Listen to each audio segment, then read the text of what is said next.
अस्सलाम वालेकुम नाजरीन, आप देख रहे हैं पावर शो और मैं हूं उज़्मा खान रूमी। नाजरीन, खातून जज को धमकी देने के केस में कल यानी 22 सितंबर को इमरान खान पर फ़र्द जुर्म आयद किया जाना था और जिस पर इमरान खान ने माफ़ी मांग ली है, जिस पर कार्रवाई मौखर कर दी गई है और 29 सितंबर को फाइनली जो है दोबारा बयान हल्फी जमा कराने का हुक्म दिया गया है।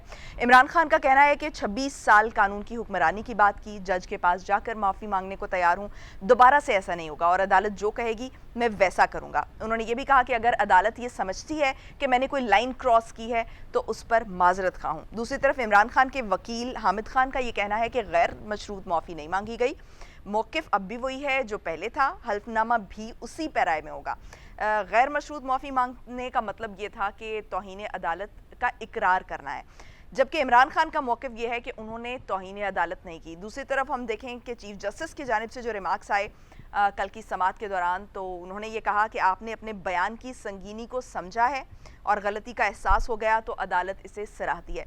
इसी तमाम मामले पर बात करने के लिए हमारे साथ इस वक्त मौजूद हैं साबिक अटॉर्नी जनरल और माहिर कानून इरफान कादिर साहब। इरफान कादिर साहब, बहुत शुक्रिया आपके वक्त का। इरफान साहब, इमरान खान जिस अंदाज में माफ़ी मांग रहे हैं, यानी आज भी उन्हें लगता है कि अगर उनसे तौहीन अदालत हो गई है तो वो माफ़ी मांगते हैं, यानी उनकी नीयत ऐसी नहीं थी। लेकिन हम देखते हैं कि जो फैसले हैं वो नीयत पर नहीं बल्कि कंडक्ट पर होते हैं। तो क्या आप समझते हैं कि ऐसी सूरत में जो उनका जिस तरह से बयान आया है और अगर इसी किस्म का बयान जो है वो रिटर्न में भी दे देते हैं तो ये माफ़ी तलाफ़ी की कोई गुंजाइश निकल सकती है? जी, आप सही कह रही हैं कि इमरान खान साहब एक तज़ब्ज़ुब का शिकार हैं और वो समझते हैं कि शायद मैंने कोई लाल लकीर क्रॉस कर ली है जो कि मुझे नहीं करनी चाहिए थी। और उन्होंने कहा है कि लग रहा है कि मैंने क्रॉस की है लाल लकीर, तो लिहाजा अगर ऐसी बात हुई है तो मैं उनसे डिस्ट्रिक्ट जज साहिबा से जाके तो माफ़ी मांगने को भी तैयार हूँ। और उन्होंने इस तरफ भी इशारा दिया है कि मुझे आप बजाय इसके कि सजा दें तो मुझे बता दें ताकि मैं फिर और भी माफ़ी मांग लूँ। तो अदालत ने इस स्टेटमेंट को कहा है कि हम मुतमईन है इस स्टेटमेंट से और इनकी जो माफ़ी है वो हमें इत्मीनान है कि इन्होंने जो माफ़ी हमसे मांगी है, बावजूद उस इत्मीनान के जो कि अदालत ने एक्सप्रेस किया है, अदालत ने कहा है कि अब हम 3 अक्टूबर को इमरान खान साहब के खिलाफ चार्ज फ्रेम करेंगे। अब देखना यह है कि अगर तो वो माफ़ी को इस तरह से कबूल करते कि उनको सजा सरीहन देते ही ना, तो फिर तो ज़रूरत नहीं थी कि चार्ज फ्रेम करने के लिए इसको मुलतवी किया जाता केस को या एडजर्न किया जाता। लेकिन अब चूंकि उन्होंने इसको एडजर्न कर दिया है चार्ज फ्रेम करने के लिए, तो जब चार्ज अदालत फ्रेम करने जाती है तो इसका मतलब है कि अदालत सजा देना चाह रही है, लेकिन माफ़ी इसलिए मंगवा ली है ताकि कम से कम सजा उनको दी जाए। सजा जो दी जाती है तौहीन अदालत में वो दी जाती है till the rising of the court से लेकर 6 माह कैद तक। तो डेफिनेटली वो खान साहब की अदालत इज्जत करती है और वो उनको 6 माह कैद की सजा नहीं देंगे और लग रहा है कि वो कम से कम सजा देंगे और वो सजा जो है वो वही होगी जो गिलानी साहब को दी गई थी till the rising of the court. लेकिन उसके नतीजे में ये जो खान साहब है ये डिस्क्वालीफाई होंगे 5 साल के लिए। सही, यानी कि ये कंफर्म है कि अगर उनको अगर मिनिमम सजा भी मिलती है तो वो 5 साल के लिए नाअहल हो जाएंगे। हाँ, ये सुप्रीम कोर्ट के फैसले हैं, उसके तहत डेफिनेटली वो फिर ये नहीं सुप्रीम कोर्ट कर सकती कि इनको सजा के बावजूद 5 साल के लिए नाअहल ना करे और दूसरे जो लोग हैं उनको नाअहल कर दिया जाए, जो कि किया गया बहुत सारे केसेस जी। अच्छा, तो इरफान कादिर साहब, बहुत सारे जो मुबस्सिरीन हैं और ऑपोजिशन है वो ये कह रही है कि ये जो तमाम समातें हुई हैं, पिछली 2 हुई हैं और कल ये तीसरी समात थी, तो इसमें अदालतों का या जो दूसरे केसेस हैं उनको भी मद्देनज़र रखते हुए उनका ये कहना है कि अदालतों की तरफ से एक इमरान खान साहब के लिए लीनियंसी का मुजाहरा किया जा रहा है, उनको कुछ खास किस्म की छूट दी जा रही है, ये एक तासुर भी जा रहा है अवाम में। आप इस हवाले से क्या कहते हैं?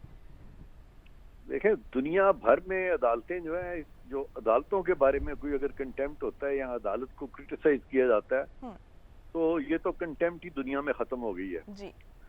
तो इसलिए पाकिस्तान में भी ये ठीक है कि एक लीनियंट व्यू लिया जाता है और माफी जो है वो दे दी जाती है। लेकिन सियासतदानों के मामलात में पिछले कुछ केसेस हुए हैं रिसेंट पास में जहाँ माफी नहीं दी गई। जी। कुछ पुलिस अफसरान के केसेस थे, वहां भी माफी नहीं दी गई। तो ये वो केसेस हैं जो कि इमीडिएटली प्रोसीडिंग केसेस हैं, और यहाँ पे चूंकि खान साहब भी एक बड़े सियासतदान है पाकिस्तान के, तो इनके लिए इनको और तरह से ट्रीट करना और उन सियासतदानों को और तरह से ट्रीट करना, अगर अदालत ने ऐसा किया तो अदालत जो है फिर वो गैर जानिबदार नजर नहीं आएगी। तो अदालत की कोशिश यही होगी कि वो ऐसा फैसला करे जिससे कि लगे कि वो सबके साथ यकसानियत के साथ सलूक कर रहे हैं, अदालत के फैसलों में एक यगानगत नजर आए। तो उसको देखते हुए मैं समझता हूँ कि टोकन सजा उनको शायद देनी पड़ जाए। सही। तो इरफान साहब, जैसा अभी आपने कहा कि दुनिया भर में जो ये कंटेम्प्ट ऑफ कोर्ट का जो लॉ है ये ख़त्म हो चुका है, या कम से कम इसको इम्प्लीमेंट नहीं किया जाता, लेकिन माजी में जो तौहीन अदालत के केसेस जो पाकिस्तान में देखे गए, ये जैसे अभी आपने भी जिक्र किया कि उन पर सज़ा दी गई, तो क्या आप समझते हैं कि वो फैसले दुरुस्त थे या फिर पॉलिटिकल विक्टिमाइजेशन के लिए जो है इसको इस्तेमाल किया गया और ये कानून इस्तेमाल होता रहा है, तो ऐसा नहीं होना चाहिए? क्या समझते हैं आप?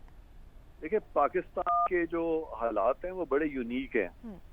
यहाँ पे अदालतों को अपनी एक लेजिटिमेसी मनवाने के लिए कंटेम्प्ट का इस्तेमाल करना पड़ा, और फिर उन्होंने कंटेम्प्ट ट्रैप में लेके तो बहुत सारे ऐसे फैसले दिए जिससे कि जो अदालतें चाहती थी वो उन्होंने अचीव किया।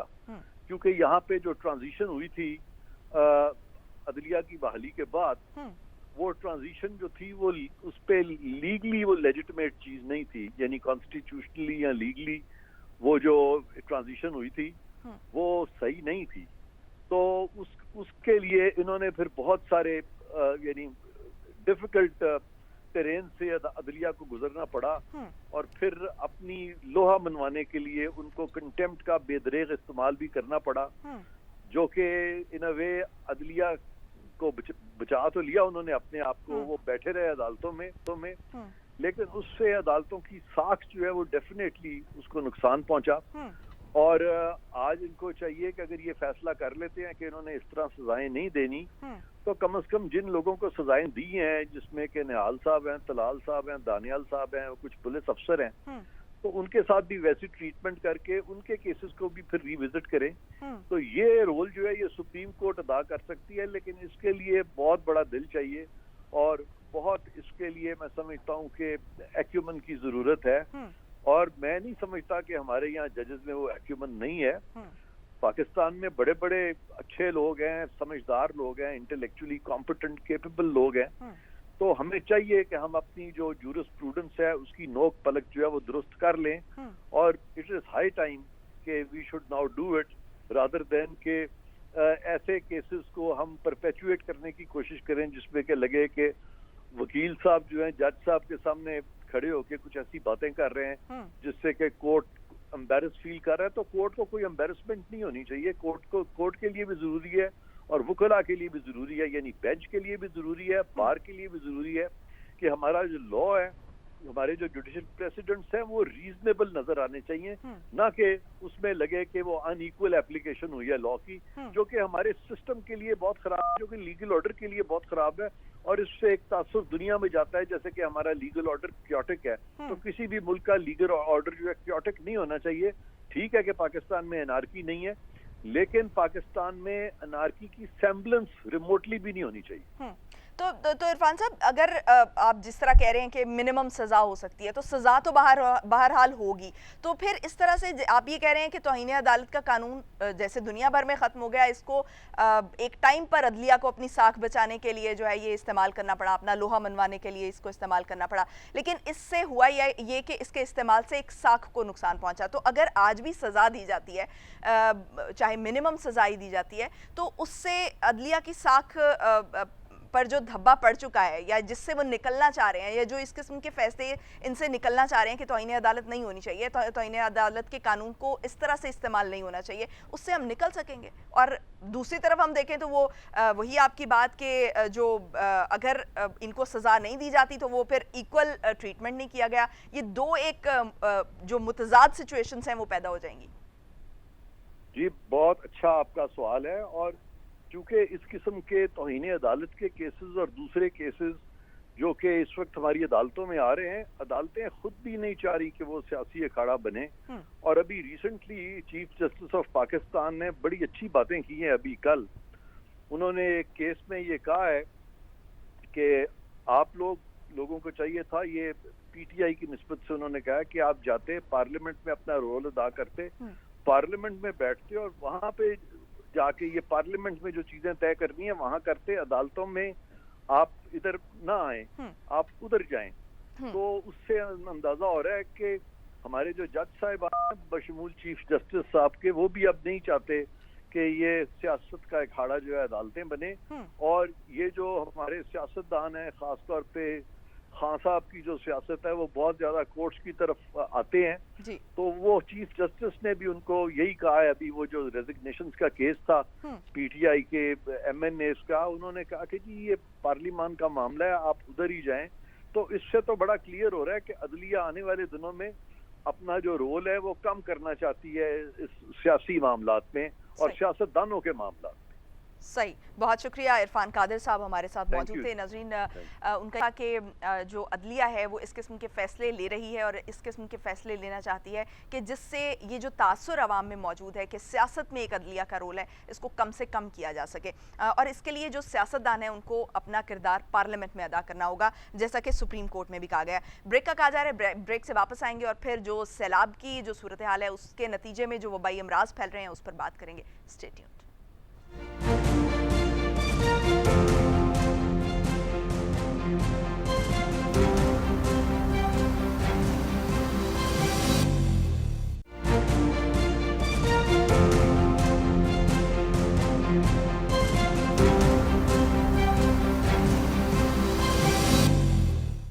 ब्रेक के बाद खुशामदीद नाज़रीन। इस वक्त पूरी दुनिया को मौसमियाती तब्दीलियों का सामना है और पूरी दुनिया में इससे मसाइल पैदा हो रहे हैं। अफ्रीका में जो है वो खुश्क साली रिपोर्ट हो रही है, जबकि पाकिस्तान हम देख रहे हैं कि सैलाब में डूबा हुआ है। और ये जो आलमी इदारा सेहत है उसकी जानिब से इस सारी सूरत हाल पर ख़बरदार भी किया गया था, ख़ास तौर पर जो हमारे यहाँ पर सैलाब की सूरत हाल है, इसके बाद जो वबाई अमराज हैं उनके फूटने का ख़दशा था। और जैसे आप देख रहे हैं कि मौसम भी तब्दील हो रहा है और मौसम की तब्दीली के अपने कुछ असरात होते हैं, बुखार और ज़ुकाम की सूरत में होते हैं और फ्लू की सूरत में होते हैं। लेकिन जो ऐसे इलाके हैं जो इस वक्त सैलाब में डूबे हुए हैं, वहाँ पर मच्छरों से जो पैदा होने वाली बीमारियां हैं वो बहुत ज़्यादा फैल रही हैं, इन्फेक्शियस डिजीज़ फैल रही हैं। साथ में जो पानी में मुसलसल पानी में रहने की वजह से और गंदगी में रहने की वजह से, कीचड़ में रहने की वजह से, उसकी वजह से स्किन डिजीज़ बहुत ज़्यादा फैल रही हैं। हैज़े का खदशा बहुत ज़्यादा बढ़ गया है, मलेरिया, टाइफाइड, ये बहुत ज़्यादा बढ़ गए हैं। तो इस वक्त तक जो वबाई अमराज के पिछले 24 घंटों में अगर अमवात रिपोर्ट जो हुई हैं उनके मुताबिक 9 अमवात अब तक रिपोर्ट हो चुकी हैं। और अगर मुल्क भर में मजमूई तौर पर जो अभी वबाई अमराज से डेथ्स हो चुकी हैं वो तकरीबन 318 रिपोर्ट हो चुकी हैं अभी तक। इस तमाम सूरत हाल पर हम बात करेंगे। आज हमारे साथ मौजूद हैं चेयरमैन अल खिदमत हेल्थ सर्विसेज डॉक्टर हफीज़ुर रहमान साहब। डॉक्टर साहब बहुत शुक्रिया आपके वक्त का। डॉक्टर साहब, कितने लोग जो हैं वो आप देख रहे हैं, क्योंकि आप फील्ड में मौजूद हैं और आप देख रहे हैं लोगों को, कितने लोग आप देख रहे हैं कि बीमारियों से मुतासर हैं? क्योंकि अभी तक जो रिपोर्ट हो रहा है वो ये हो रहा है कि हर 3 मरीजों में से एक जो है वो गंदे पानी से मुतासर हो रहा है। आप क्या देख रहे हैं? जी, बिस्मिल्लाहिर्रहमानिर्रहीम। बहन, जो आपने बातें की हैं सारी दुरुस्त हैं। मैं थोड़ा सा उसमें इजाफा इस तरह से करूँ कि अभी हाल ही में मैं सिंध के जो सबसे ज़्यादा मुतासरा इलाके हैं और बलूचिस्तान के जाफराबाद, नसीराबाद और ये जैकबाबाद, मेहर, दादू, इन इलाकों से होकर आया हूँ। और अपना मैंने खुद वहाँ जो हालात देखे हैं वो ये है कि अब भी 6-6, 7-7 फुट पानी दोनों अतराफ में सड़कों के खड़ा है और सैकड़ों की तादाद में जो गाँव हैं डूबे हुए हैं पानी में। और वहाँ से लोग निकल के बाहर सड़कों के किनारे पे किसी टेंट पे या किसी चारपाई के ऊपर एक चादर तान के उसके नीचे जिंदगी बसर कर रहे हैं। सारा दिन चूंकि धूप में होते हैं और फिर मच्छरों की जलगार है, बेशुमार मच्छर है वहाँ पे। और फिर अगर कोई चलते फिरते हैं तो पानी के अंदर चलते फिरते हैं, कोई और जगह नहीं है। तो उन हालात में वहाँ पे वबाई अमराज का फूटना तो एक शंबे की बात नहीं होगी। इस वक्त वहाँ पे मुसलसल जो प्रॉब्लम्स आ रही हैं, स्किन डिजीजेज हैं, गैस्ट्रोइंटेस्टाइनल डिजीजेज हैं, इसके अलावा सीने की बीमारियां भी सामने आ रही हैं। और मलेरिया और डेंगू का बड़ा खतरा है। मैं समझता हूँ कि ये लोग जो हैं एक आतिशफशां पहाड़ पर बैठे हुए हैं जिसके फटने का बहुत ज्यादा अंदेशा है। तो ये हमको समझ रहे हैं कि भाई बहुत बड़ा अलमिया भी जन्म ले सकता है, तो ऐसी वबाई अमराज फैल जाए जिनको काबू पाना मुश्किल हो जाए। इस हवाले से अल खिदमत फाउंडेशन ने जो क्रैश प्रोग्राम शुरू किया है, सिर्फ सिंध और बलूचिस्तान के इन 15 अजला में हमने 30 मोबाइल क्लिनिक परसों से शुरू किए हैं, जो रोजाना की बुनियाद पे 10,000 मरीजों तक उनके डोर स्टेप्स पे कह सकते हैं। हालांकि बेचारों की डोर स्टेप्स तो सड़कें हैं और टेंट विलेजेस हैं और जो खुले आसमान के नीचे बैठे हुए हैं उन तक पहुंच के उनका इलाज कर रहे हैं। ये सिर्फ 30 मोबाइल क्लिनिक्स जो हैं अल खिदमत के, ये सिंध, अपर सिंध और बलूचिस्तान के 5 अजला में हैं। इसके अलावा 30 मजीद मोबाइल क्लिनिक्स लोअर सिंध में, साउथ केपी में और बलूचिस्तान का दूसरे जो इलाके हैं उनके अंदर और साउथ पंजाब में ये चल रहे हैं। यानी 60 मोबाइल क्लिनिक्स रोजाना की बुनियाद पे डॉक्टर्स के साथ मुख्तलिफ इलाकों में जाके कुल 20,000 से ज्यादा अफराद को रोजाना की बुनियाद पर वहाँ उनका मुआयना कर रहे हैं, उनको दवाइयाँ दे रहे हैं। और साथ साथ मैं एक और बात बताऊं कि बहुत बड़ा चैलेंज है कि यूएन ने रिपोर्ट किया है कि ये जो 33 मिलियन आबादी इस वक्त मुतासर हुई है सैलाब से, उनमें 6,50,000 ऐसी ख्वातीन हैं जो हामला हैं और अगले 5-6 दिनों में 5-6 महीनों में उन्होंने ज़चगी के मराइल से गुजरना है। अब उनको टारगेट करना, आप खुद तसव्वुर कीजिए कि सड़क के किनारे किसी टेंट में या चारपाई के नीचे चादर तनी हुई, उसके नीचे कोई खातून रह रही है और चंद दिनों में अगर वो डिलीवर करती है तो वो क्या हालात होंगे उस खातून के लिए भी और आने वाले बच्चे के लिए भी। उसके लिए हमने बड़ा मजबूत प्रोग्राम बनाया है। अच्छा। और उसमें हम इसे कर रहे हैं कि फील्ड हॉस्पिटल बना रहे हैं और ये जो हमारे 60 मोबाइल क्लिनिक हैं इनके जरिए से हम रजिस्ट्रेशन कर रहे हैं उन हामला ख्वातीन की और उन तक लेडी डॉक्टर्स को भेजेंगे, उनका एंटीनेटल केयर होगा और नॉर्मल डिलीवरीज उनकी उन्हीं फील्ड हॉस्पिटल्स में करेंगे और अगर कोई कॉम्प्लिकेटेड डिलीवरीज हैं तो उनको बड़े अस्पतालों में एम्बुलेंस के जरिए शिफ्ट करेंगे। और आपकी इतला के लिए, बल्कि मैं यूँ कह दूं कि आपके चैनल पर पहली दफा मैं ये बता रहा हूँ कि हमारा ये जो पूरा मरबूत निज़ाम इन हामला ख्वातीन को देखने का है, उसकी पहली डिलीवरी आज रत्तो डेरो में हमारे टेंट सिटी में हो चुकी है। ठीक, मतलब आज से इसका आगाज हो चुका है। आगाज हो चुका है अल्हम्दुलिल्लाह। वो सेफ डिलीवरी हुई और एक बेटा पैदा हुआ एक माँ का और हेल्दी है अल्हम्दुलिल्लाह। इसका आगाज हुआ है लेकिन रास्ता बहुत लंबा है। ये कुछ लाखों की तादाद में ख्वातीन हैं जो हमारी मदद की मुंतजिर हैं। अच्छा, तो मैं अच्छा डॉक्टर जी कंप्लीट कीजिएगा बात। जी बस आपके चैनल से, मैं आपके चैनल के तवस्सुत से आवाम से अपील करूंगा कि ये जो मजबूत प्रोग्राम पूरा हेल्थ केयर का हमने डेवलप किया है इसमें आगे बढ़ें और कोई NGOs हों, कोई इंफरादी लोग हों तो अल खिदमत फाउंडेशन से राब्ता करें और इन जो माएँ हैं और हमारी मुस्तकबिल की फैमिली सरबराह हैं, ये ख्वातीन हैं, उनको बचाने का कोई बंदोबस्त हम कर सकते हैं। सही। अच्छा, कितने अभी तक फिजिशियंस और जो गायनेकोलॉजिस्ट हैं वो आपके साथ काम कर रहे हैं? कितनी तादाद में अभी तक आपने? जी बहन, 60 जनरल डॉक्टर हैं जो ये काम कर रहे हैं, जिसमें लेडी डॉक्टर्स भी हैं और मेल डॉक्टर्स हैं ज्यादातर। और जल्द ही हम इंशाल्लाह, क्योंकि हम एक निज़ाम बना रहे हैं, तो हमारी जो गायनेकोलॉजिस्ट हैं वो भी हमारे साथ ज्यादा इन्वॉल्व हो जाएंगी। और इसके साथ ही हमने इस वक्त 12 मोबाइल हेल्थ यूनिट बनाए हैं जो इंशाल्लाह इस मंडे से, जो आगे मंडे आ रहा है उससे फील्ड में चले जाएंगे। उनमें लेबोरेटरीज भी हैं, उसमें अल्ट्रासाउंड भी हैं और उसमें लेडी डॉक्टर भी होगी जो एंटीनेटल केयर के लिए और सारे इंतजाम भी करेगी। सही। तो डॉक्टर साहब, ये किन किन इलाकों में जो है वो ये आपने कायम किए हैं ये सेंटर्स? जी, जैसे मैंने अर्ज किया था कि ये सबसे ज्यादा जो मुतासरा इलाका है वो सिंध के अजला हैं। ये सक्खर से लेके आगे शिकारपुर, दादू, मेहट, कश्मोर और उसके बाद फिर बलूचिस्तान के अजला हैं नसीराबाद, जाफराबाद, जलमगसी, डेरा बुख्ती। ये जो 10-15 अजला हैं इनमें 30 मोबाइल क्लिनिक हमने चलाए हैं और इनमें 7 जो है फील्ड हॉस्पिटल्स कायम किए हैं जहाँ पे ये डिलीवरी भी होंगी और ख्वातीन का इलाज भी होगा। इसी तरह बकिया मुल्क के हिस्सों में भी इसी तरतीब के साथ कुल मिला के 60 हमारे इस तरह के क्लिनिक्स, मोबाइल क्लिनिक्स चलते हैं जो एम्बुलेंस पे हैं। और जो स्टैटिक क्लिनिक्स हैं और जो फील्ड हॉस्पिटल हैं वो इसके अलावा हैं, और जो मोबाइल हेल्थ यूनिट इंशाल्लाह मंडे से हमारे चलना शुरू होंगे वो इसके अलावा। अच्छा, तो डॉक्टर साहब नौमौलूद बच्चों के तहफ़्फ़ुज़ का मसला जो है वो दरपेश होगा ऑब्वियसली, ये जैसे ही बच्चे जो हैं वो पैदा होंगे तो उसके लिए भी कुछ इंतज़ाम किया गया है, कुछ निज़ाम मुरतब किया जा रहा है? जी जी जी जी, इस तरह है कि ये मुख्तलिफ चीजें हैं कि क्लीन बर्थिंग किट हमने तैयार किया है WHO की रिकमेंडेशन के मुताबिक, ताकि जब डिलीवरी हो तो उसका एक जो इन्फेक्शन के चांसेस हैं उनको खत्म करने के लिए स्टेराइल किट्स तैयार किए हैं जो उस मौके पे मौजूद होंगी।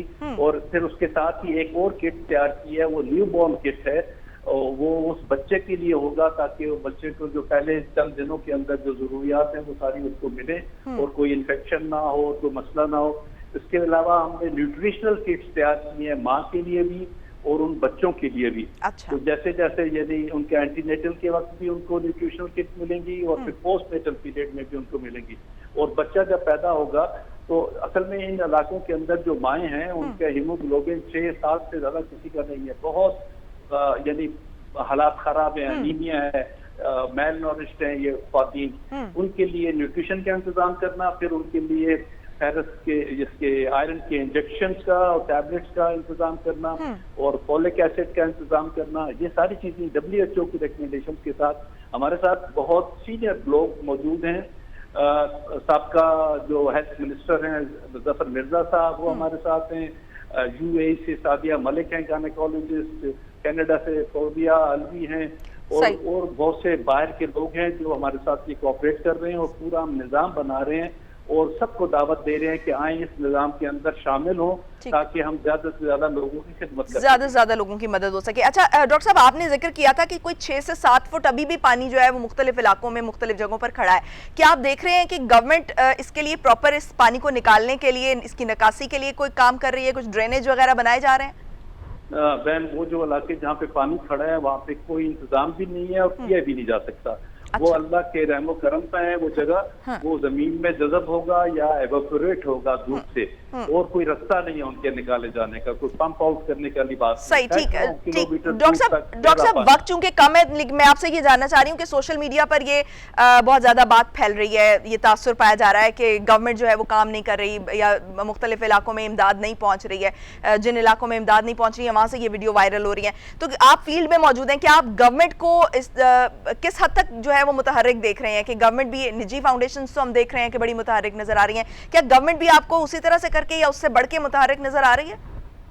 मैं इस मामले में बड़ा कंजर्वेटिव हूँ, पॉजिटिव काम करने का आदी हूँ और जो नेगेटिव चीजें हो और जो खामियां नजर आ रही हैं उनको मैं इग्नोर करके मुस्बत अंदाज में आगे चलने का आदी हूँ। इसके बजाय कि मैं तनकीद करूँ, मैं आगे बढ़ के NDMA से, गवर्नमेंट से और दीगर सारे अदारों से गुजारिश करूंगा कि जो काम हमें करना चाहिए उसमें हम बहुत पीछे हैं, हमें आगे आना चाहिए और हाथों में हाथ डाल के इस चैलेंज से निपटना चाहिए। सही, बहुत शुक्रिया। डॉक्टर खान साहब हमारे साथ मौजूद थे और फील्ड में क्या सूरत हाल है वो हमें बता रहे थे। बहुत से कैंप्स लगाए गए हैं, मेडिकल कैंप्स इनकी तरफ से लगाए गए हैं और दीगर जो इदारे हैं उनका कहना था कि वो भी काम कर रहे हैं और वो उनको दावत देते हैं कि वो उनके साथ मिलकर काम करें। नाज़रीन, ब्रेक पर जाएंगे और ब्रेक से वापस आएंगे और फिर नहायत अहम जो इस वक्त मौज़ूए बहस है, अक़वाम मुत्तहिदा की जनरल असम्बली का 77वां इजलास हो रहा है और आज जो वज़ीर आज़म हैं 9 बजे उनसे खिताब भी करेंगे इस इजलास से।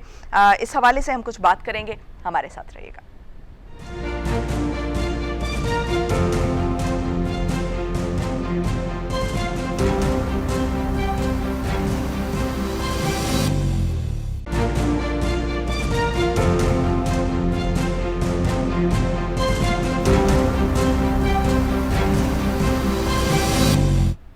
ब्रेक के बाद एक मरतबा फिर से खुशामदीद नाज़रीन। वज़ीर आज़म शहबाज शरीफ इस वक्त न्यूयॉर्क में मौजूद हैं और अक़वाम मुत्तहिदा की जनरल असम्बली के 77वें इजलास से आज खिताब करेंगे। अपने खिताब में जो वज़ीर आज़म है वो मुहलिक आबो हवा की वजह से जो आने वाली तबाहकारियाँ हैं, जैसे सैलाब पाकिस्तान में हमने देखा कि बड़े पैमाने पर उसने तबाही मचाई, इसकी तबाही को उजागर करेंगे और इस तबाही से निमटने के लिए बैनुल अक़वामी मदद की अपील करेंगे। कोविड-19 के बाद ये जनरल असम्बली का पहला इजलास है है जिसमें जो आलमी रहनुमा हैं वो ज़ाती तौर पर हिस्सा ले रहे हैं। और इस दौरे के दौरान हमने देखा है कि वज़ीर-ए-आज़म शहबाज शरीफ मुख्तलिफ ममालिक के सरबराहान से मुलाकातें कर रहे हैं। क्या सूरत हाल है, किन किन से मुलाकातें की हैं और आज जो तकरीर करने जा रहे हैं, जो खिताब करने जा रहे हैं, उनमें उसका एजेंडा क्या होगा, इस पर बात करने के लिए हमारे साथ मौजूद हैं मारूफ सहाफ़ी आदिल निज़ामी साहब, जो कि इस वक्त न्यूयॉर्क में मौजूद हैं इस इजलास को कवर करने के लिए। आदिल निज़ामी साहब, बहुत शुक्रिया आपके वक्त का। आदिल साहब, क्या देख रहे हैं, क्या वज़ीर-ए-आज़म जो है वो आज अपने इजलास में, सबसे पहले तो ये बताएं कि आज क्या एजेंडा पेश करने जा रहे हैं, आज का एजेंडा उनका क्या है?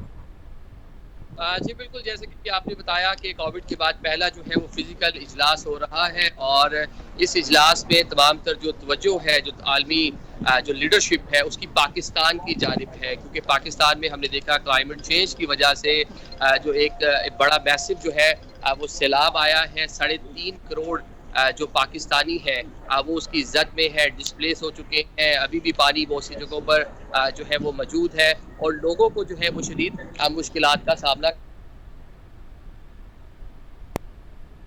आदिल साहब से दोबारा राबिता करेंगे। आज आपको बताते चलें कि जो वज़ीर-ए-आज़म अक़वाम मुत्तहिदा की जनरल असम्बली का 77वां ये इजलास है जिसके चौथा दिन है आज, और आला सतही बहस में 12वें स्पीकर होंगे।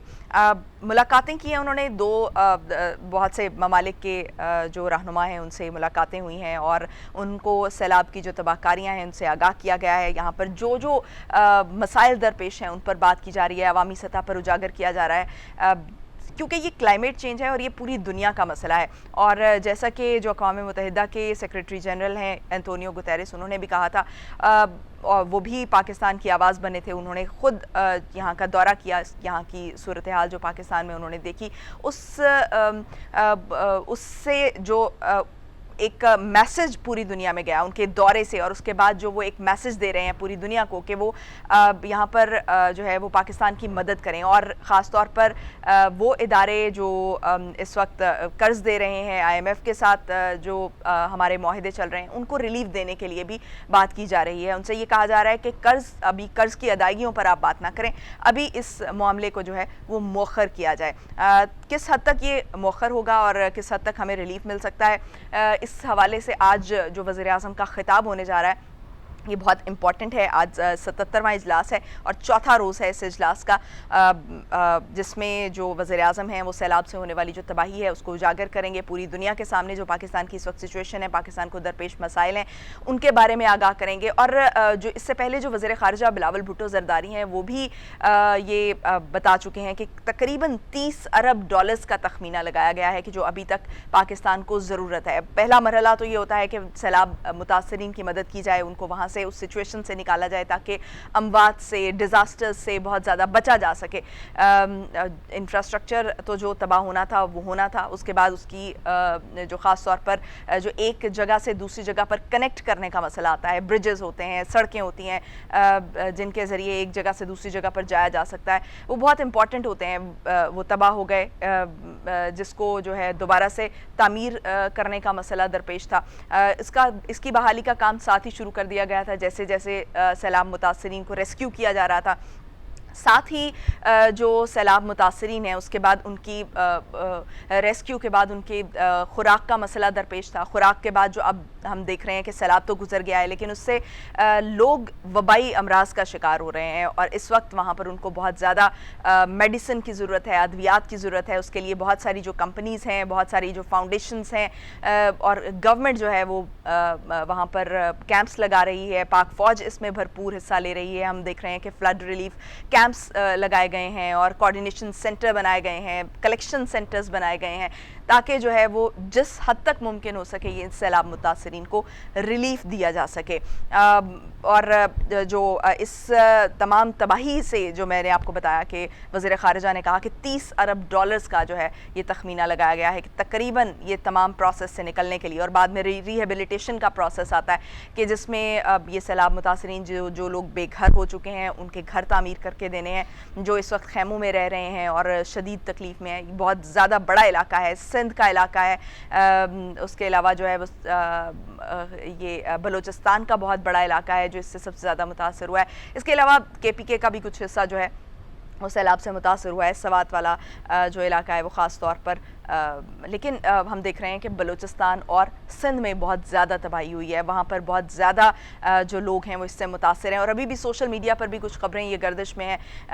ये एक सोशल मीडिया पर कुछ वीडियोज़ वायरल हो रही हैं कि उन तक लोगों तक इमदाद नहीं पहुँच रही और हुकूमत इस वक्त ये कोशिश कर रही है, हुकूमत कोशिश कर रही है, पाक फ़ौज कोशिश कर रही है और ये फाउंडेशंस जो हैं ये अपनी मदद आपके तहत जो है वो काम कर रही हैं और इस वक्त की कोशिश कर रही हैं कि उन तक जो ख़ास तौर पर मीडिया पे जिस तरह से करके रिपोर्ट हो रही हैं उससे इस तरह से करके उन तक पहुंचा जाए और उनको जो है वो रिलीफ दिया जा सके। इस पर जो है वो काम जारी है। और नाज़रीन, वापस आते हैं हम अक़वाम मुत्तहिदा में जो इजलास होने जा रहा है उस पर, और उसके हवाले से आपको बताऊं कि अक़वाम मुत्तहिदा सबसे अहम बैनुल अक़वामी इदारा है जो अमन व सलामती को, इंसानी हुकूक़ को और जो मुल्की तरक्की है उसको फ़रोग़ देता है और एक मुस्तहकम और पायदार आलमी निज़ाम की बुनियाद फराहम करता है।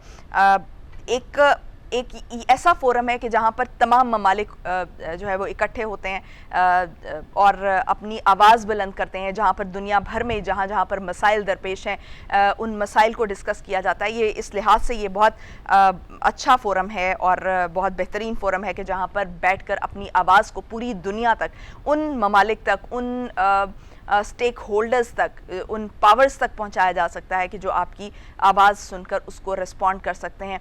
और ये जो इदारा है ये मुश्तरका मकासद और इंसानियत को जितने भी दरपेश चैलेंजेस हैं उनके मुश्तरका हल के लिए बेहतरीन प्लेटफॉर्म है। अब देखना ये है कि आज जो वज़ीर आज़म हैं वो सैलाब मुतासरीन के सिलसिले में तो बात करने जा रहे हैं, लेकिन साथ ही साथ जो कश्मीर का इशू है, जो फ़लस्तीन का इशू है, उस पर भी आज बात करेंगे या नहीं करेंगे, या अभी जो फ्लड है, जो अभी वक्ती तौर पर जो मसाइल दरपेश हैं फौरी तौर पर हल होने वाले, जैसे फ्लड हो गया, इकोनॉमी है, पाकिस्तान की इकोनॉमी का बहुत बड़ा मसला है, इसको एड्रेस करेंगे या नहीं करेंगे, इस पर भी बहुत ज़्यादा बात हो रही है। साथ ही साथ आपको ये भी बताते चलें कि वज़ीर आज़म ने बहुत से जो मुख्तलिफ़ रहनुमाओं, मुख्तलिफ़ ममालिक के रहनुमाओं से मुलाकात की है, उन्हें भी सैलाब की तबाहकारियों से आगाह किया है और बहुत सी जगहों से, बहुत से ममालिक से यहाँ पर इस वक्त इमदादी सामान पहुँचाया जा रहा है, तैयारे आ रहे हैं और ओमान से आ चुका है, UAE से, मुत्तहिदा अरब अमारात से आ चुका है, तुर्की से आ चुका है। ये तमाम वो ममालिक हैं कि जो पाकिस्तान को मुसलसल जो है वो इमदाद फराहम कर रहे हैं। अमेरिका से, UN से, UN में चूँकि आवाज़ उठाई जा रही है इस पर, और मौसमियाती तब्दीलियाँ जो पूरी दुनिया को दरपेश मसाइल हैं। इस वक्त हम देख रहे हैं कि अफ्रीका को कहत साली का सामना है, खुश्क साली का सामना है, उससे कैसे निमटना है। और ये क्लाइमेट चेंज की वजह से होने वाली जो तब्दीलियाँ हैं जिससे पाकिस्तान इस वक्त मुतासिर हो रहा है, जिससे पूरी दुनिया मुतासिर होगी।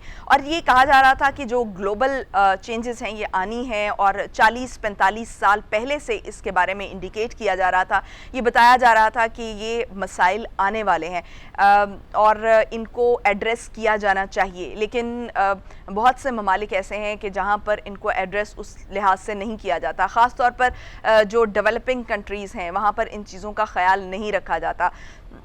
ख़ास तौर पर जब हम बात करते हैं वेस्ट की, जो हम वेस्ट जो है वो पानी में वेस्ट जो है वो जाता है और इसी तरह फैक्ट्रियों से निकलने वाला धुआं जो एनवायरनमेंट को ख़राब कर रहा है और एनवायरनमेंट जो है उसमें क्लोजली ये कहा जाता है कि इस वक्त जो ओजोन की लेयर है वो डैमेज हो रही है और जो सूरज की शुआएं हैं वो डायरेक्टली ज़मीन पर पहुंच रही हैं और उसकी वजह से गर्मी बढ़ेगी। गर्मी बढ़ने की वजह से क्या होगा कि गर्मी बढ़ने के बाद जो है ये ग्लेशियर्स मेल्ट करेंगे और ग्लेशियर्स मेल्ट करेंगे तो पानी जो है दरियाओं में, समंदरों में उसकी सतह बहुत बढ़ जाएगी। आदिल निज़ामी साहब ने हमें एक मरतबा फिर से ज्वाइन किया। आदिल साहब, हम बात कर रहे थे कि वज़ीर आज़म आज क्या एजेंडा पेश करने जा रहे हैं, क्या कश्मीर के इशू पर भी बात होगी और दीगर मसाइल भी ज़ेर बहस आएंगे, उनकी तकरीर का मौजू होंगे, या फिर जो अभी वक्ती तौर पर मसाइल दरपेश हैं, ये फ्लड हो गया, इकोनॉमी हो गया, इससे रेलेवेंट बात होगी?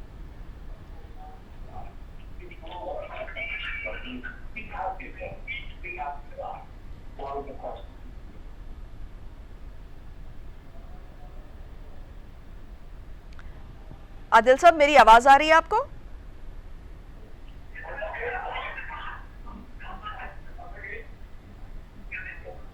आपकी आवाज में बहुत डिस्टॉर्शन आ रही है।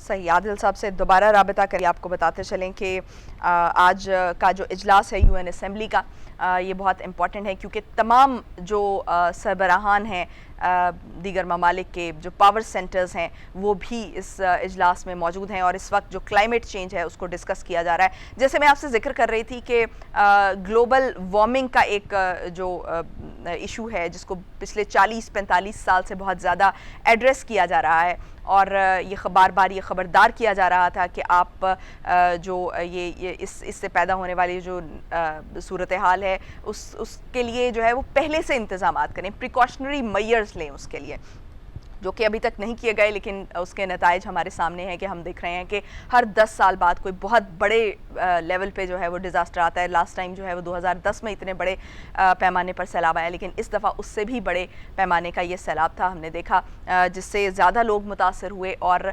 ज़्यादा नुकसान हुआ। आहिस्ता आहिस्ता अगर इसी तरह से करके ये ग्लोबल वार्मिंग का जो इशू है मज़ीद ये इस तरह से जारी रहता है और इसके लिए कुछ मय्यज़ नहीं लिए जाते, कुछ इक़दामात नहीं लिए जाते, तो हमारे लिए ये बहुत बड़े डिज़ास्टर का और ये पूरी दुनिया के लिए एक चैलेंज होगा। तो लिहाजा ज़रूरत इस अमर की है कि इस वक्त पूरी दुनिया जो है वो मौसमियाती तब्दीलियों के नतीजे में जो पैदा होने वाली सूरत हाल है उसका जायज़ा ले और उससे जो ममालिक मुतासर हुए हैं उनको इमदाद दे और उनकी मदद करे। नाज़रीन, मुझे कल तक के लिए इजाज़त। पाकिस्तान की हमेशा पाइंदगी की दुआ के साथ। अल्लाह हाफ़िज़। नासिर।